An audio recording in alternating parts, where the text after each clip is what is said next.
Hello, everyone. Welcome to another episode of the Words of Heart podcast. I am your host, Dion Sanchez, and joining me in this particular episode is Lorraine Segal. Thank you for joining me today, Lorraine. Oh, it's totally my pleasure, Dion. Thank you for inviting me. Absolutely. So, Lorraine, if you could kick things off by telling my audience a bit about yourself, that would be great. Yeah, absolutely. Well, I what do I want to say the most to your audience? I guess I have my own business called Conflict Remedy. And what I do is help organizations manage conflict, communicate, forgive better. And I work with leaders a lot. And it's so much fun. I love coaching and training and consulting. And my profession came out of both my own spiritual path and also some really horrifically negative experiences I had as a tenured professor in a really toxic environment. And at one point I thought, this can't be what a mediation is. This can't be the way to manage conflict. So I started studying it and eventually was able to escape and start my own business. And then more recently, I was called to write a memoir about my life. I thought I was supposed to write about conflict management, but my muse told me to write about my life. And it's not published yet, it's coming out next year, but it's been kind of an amazing reflective journey for me to look at my life. And I think one of the best gifts I got was realizing that all the things I thought were dead ends or terrible mistakes I made actually helped lead me where I am today. And it was very healing to do that. Awesome. Do you mind sharing an example based off what you just shared with me a bit, if you're comfortable, that is? Well, sure. Well, for example, I was bullied and mobbed at this college that I was at, and it was really horrible. I mean, I ended up with PTSD. I had tenure, so it was hard to leave, and I basically finally just had to escape. But if it hadn't been for all those experiences, I might have just stayed. You know, I was pretty happy teaching and doing what I did. But because of these experiences, I got interested in the field of conflict management. And it's what my soul is supposed to offer here on the planet. And the joy that I feel, the expansion of my creativity as a consequence has been amazing. And I don't wish anyone to go through what I went through, but I can't even regret it because of the beautiful changes in my life and my, finding my right livelihood that happened as a result. Right. And I truly admire you for sharing that. And it couldn't have been easy. And the fact that you mentioned you're a tenured professor, I know that's like a concrete position to be in when it comes to academia and everything. And as you were sharing it, I can't help but thought of all the harassment and all those ethics and litigations that you would have the right to speak out about. But just, I admire your courage in finding a solution and get out of that really what seems to be a really traumatic situation. Yeah, thank you. And one of the things I write about in my memoir, that I went to see an attorney with the state union. And the very first thing she said to me is, you have to understand there's no law against being stupid or cruel. There's certain, and even when there's a law, like for, sexual harassment or racism, that I'm sure you could tell me many stories of the fact that it still happens all the time. And with bullying and mobbing, there's people working to change it. But at this point, there really isn't much legal protection for people unless you fall in some other protected class. Right. So, considering your experience with conflict, do you, in wanting to resolve it and bring inner peace when it comes to any conflict of any nature, do you find, considering the season we're in, which is really unfortunate in regards to the pandemic, do you find the need for much conflict resolution, considering everyone's emotions are out of whack? Yes, yes, yes, yes. Yeah, I mean, one of the things I also teach at Sonoma State, I run a conflict management certificate program. And one of the first things I say to people is that conflict is part of being human. So it kind of busts the thing that we're doing something wrong, or we're bad, if there's conflict in our lives. And of course, when there's more stress, we're more likely to act out, to have conflict. And uh, some of what, in terms of making peace, so much about resolving conflict is inside us. It has to do with the story we're telling ourselves about what happened or about ourselves. It has to do with our interpretations. And there's so much we can do just within ourselves, and then being more skillful in managing difficult conversations that can make it so much easier to resolve conflict. It doesn't stop it from happening completely, of course. But Right. yeah. I can completely understand that. And I really admire you for finding like the compromise and the silver lining when it comes to getting to the core of what I'm trying to find the right word.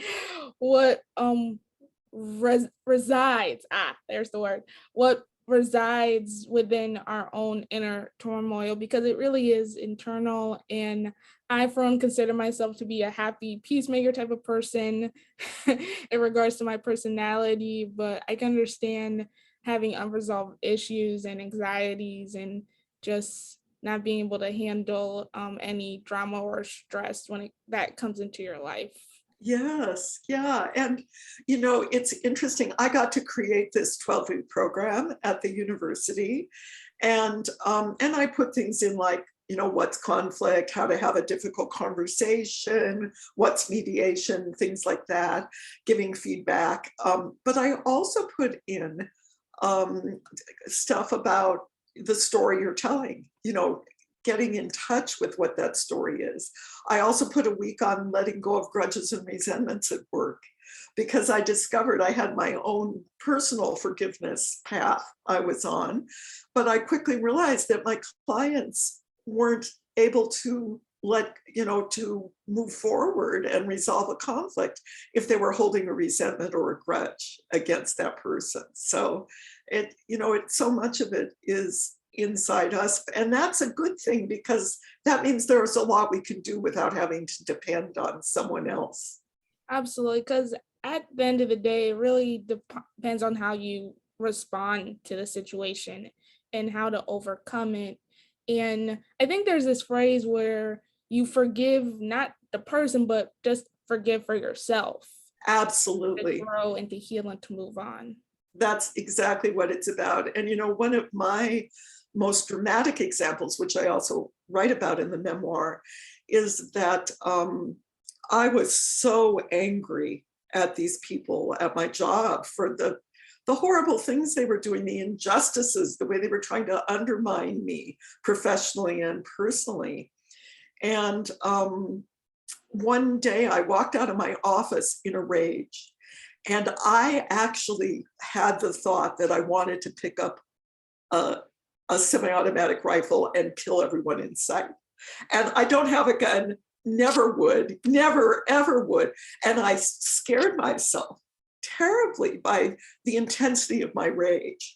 And I knew immediately, I thought, I have got to start doing forgiveness work with these people, or my heart will shatter into a million bitter pieces and I will never be able to, I never work again.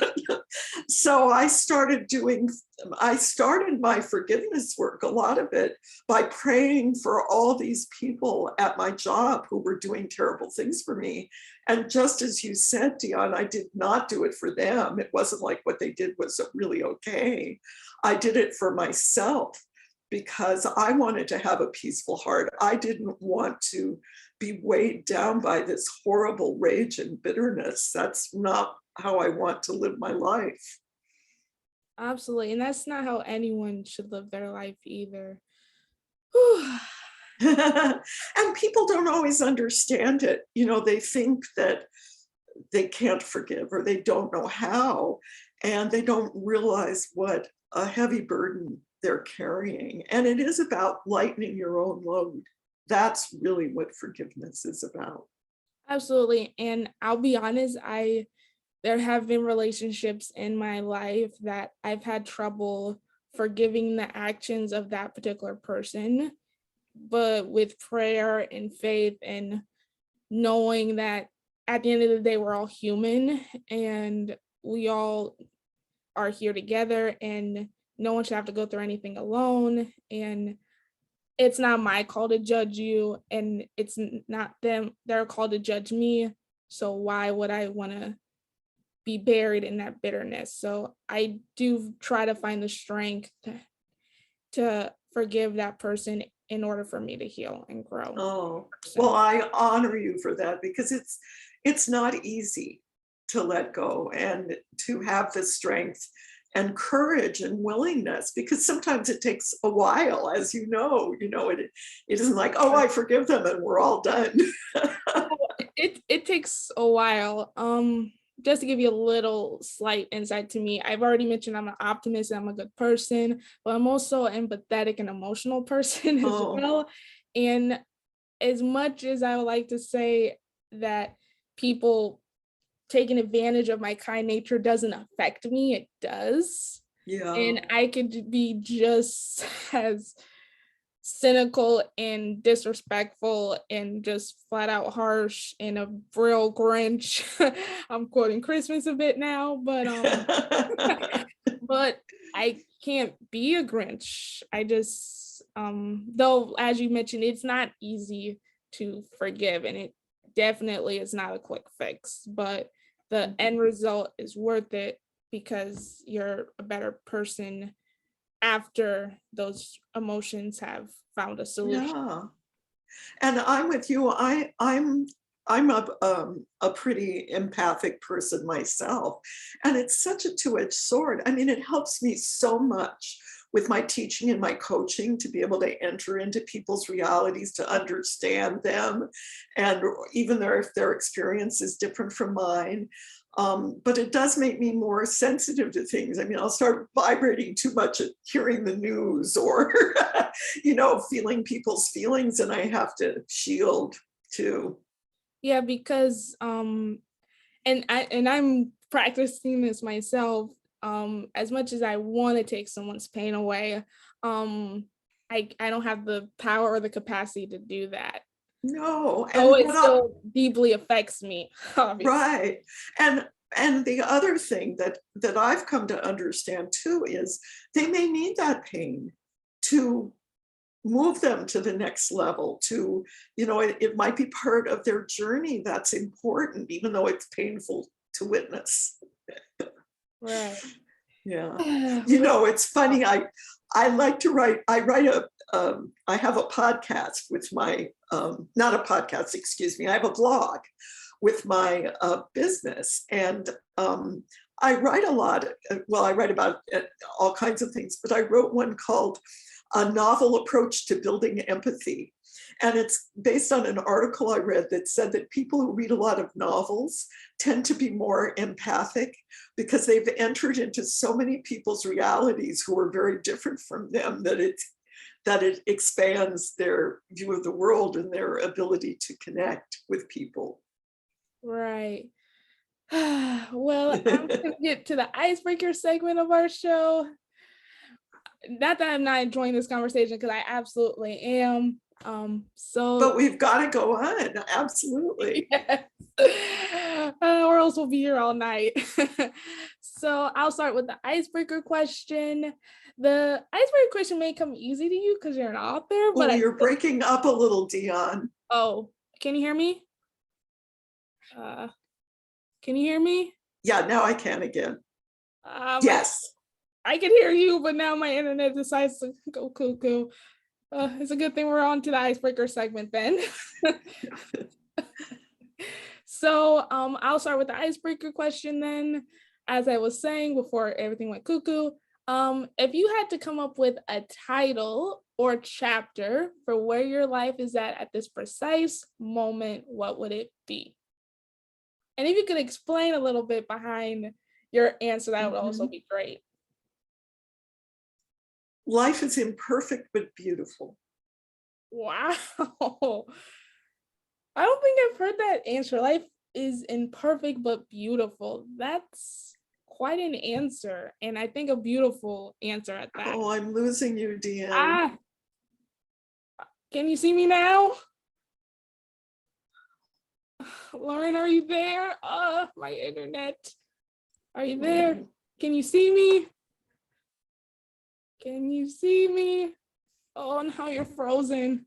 I'm here. You froze. Probably I froze from your perspective. I don't know if you got any of what I just said, but as I was trying to say, it was your answer is a wonderful answer and a beautiful answer at that, as far as the chaoticness of life and seeing the value in it.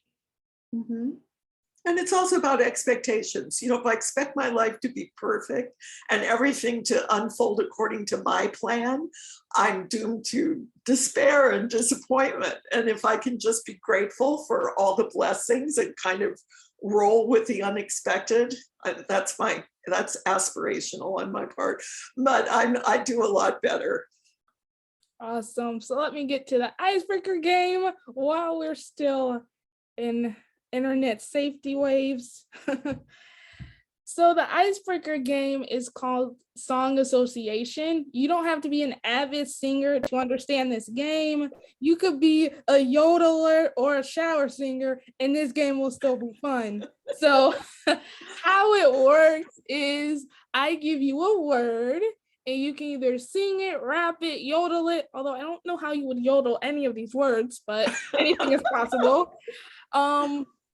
It can either be in the song title or in the lyrics. I'm also have to emphasize that this has to be an actual song. You can't make it up. And as much as I love words and anything pertaining to words, you can't make up the song. It has to be a real song. And I may get an F on this one. We'll see. It's really fun. And the words I give you can't be the name of an artist. So like there's Faith and Popcorn Hill or whatever.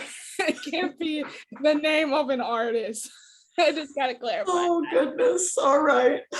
However, because life is filled with all types of twists, you have 15 seconds based off of the word I give you to either sing it, rap it.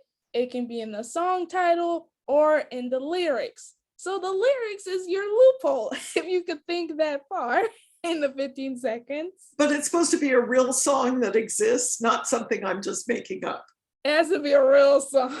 Okay, I'll do my best. Trust me, it's not like math algebra type level words. It's really simple words.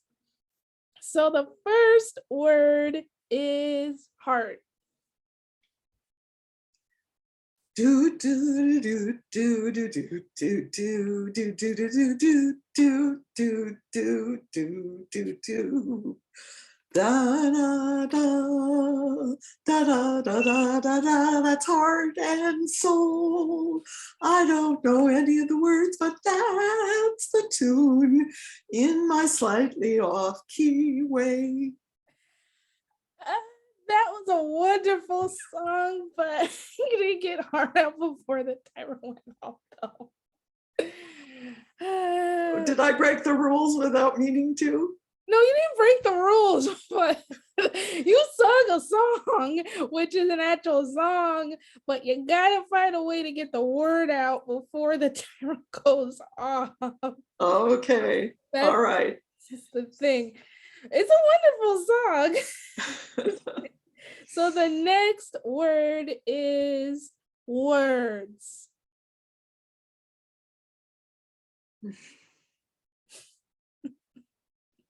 I could make something up, but I can't think of a song or a poem or rap.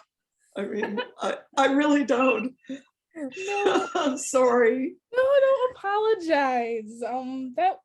That second one tends to trump people up sometimes because it's a really common word and it's the name of my podcast practically. I can give you answers that previous guests have given if you'd like. Some of the previous answers they've given is More Than Words by the band Extreme. So there's an answer right there. On to the last one. Okay. This one I changed recently. The last person to do this one made it really comical when they were singing it. So I'm curious to see how you're gonna answer this one. Or I say am too. so the last word is scream.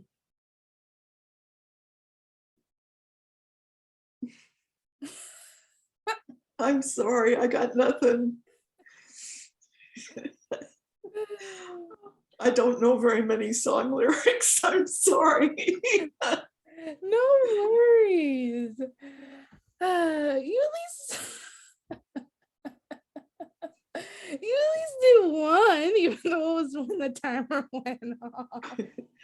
Now, if you ask me to just make something up, I could improvise a little poem, but I can't think of any songs that I know. I'm sorry. No, don't apologize. This is all in giggles and fun and just livens up the mood. I know, but I always want to be good at things. Well, if you can think of a song at the top of your head that you would like to sing just for fun, you're welcome to. I don't know what song. Oh, no, that's okay. Well, we can do song knowledge theta all day long. And I can probably do another round of that with a bunch of new songs or words. But unfortunately, we are at the end of this wonderful episode. Please tell my audience how they can get in touch with you, social media, links. Is your memoir going to turn into like a Nicholas Sparks type of movie? Give us the insight as to how my audience can get in touch with you. Well, it would have to be a mini series because there's so much that goes on in it.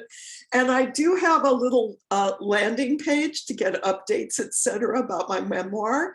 It's angels-earthworms.aweb.page. So that's how to find out about my memoir and get an article about how to deal with your inner critic as well.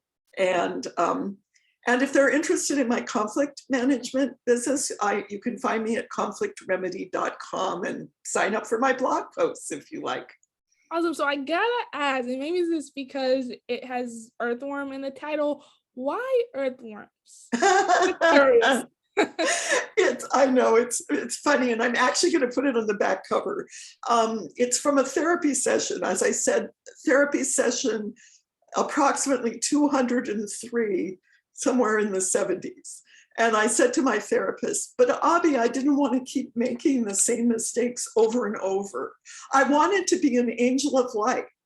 And my therapist looked me right in the eye and she said, then what would you do here on the planet with the rest of us earthworms? Awesome. And speaking of titles, I completely forgot the part of the show where I share my title when we were at your title. I completely forgot. I'm glad I remembered. Do it now. Do it now. I'll do it now. So my title or chapter for my life would be A Warrior for Change. I've gone a lot of issues growing up health-wise alone. And just to give you another piece of insight into me, I actually became diabetic at the start of the pandemic in Oh, 2020. So, and trust, I know that's not news people take lightly, but trust me, I find it to be an absolute blessing, because if it wasn't for that diagnosis, I wouldn't still be here and having this wonderful conversation with you. So that would be the title or chapter. I can't believe I almost forgot, for my life, and just really represents who I am and where my life is at right now. well, that is an absolutely beautiful title. I can't think of a better thing to be than a warrior for change. Thank you. Now we can get to the last part of this. Thank you so much for joining me, Lorraine Segal. This was a wonderful conversation, truly. Oh, thank you so much. I really enjoyed spending time with you and your audience. Awesome. So, to all my listeners, thank you for joining us on the latest episode of the Words of Heart podcast. Again, I am your host, Dion Sanchez. Thank you again for joining me, Lorraine Segal. If you enjoyed this episode, if it resonated with you, if you want to let us know how it connected with you on any level, feel free to do so on the following platforms. You can find us on Facebook at the Words of Heart podcast. We are also on YouTube under the same name, and wherever you listen to your podcast, Apple, Spotify, and Google. If any part of this episode touched you, feel free to let me know. Leave a rating, review, subscribe. If you can send it to the moon, let me know. I still want to make listening to podcasts, particularly my podcast, on the moon, possible, because I'm pretty sure all other life forms or beings beyond want to listen to this episode and any other episode. But unfortunately, moon galactic broadcasting is not possible yet. Until then, stay healthy, stay safe, and until next time.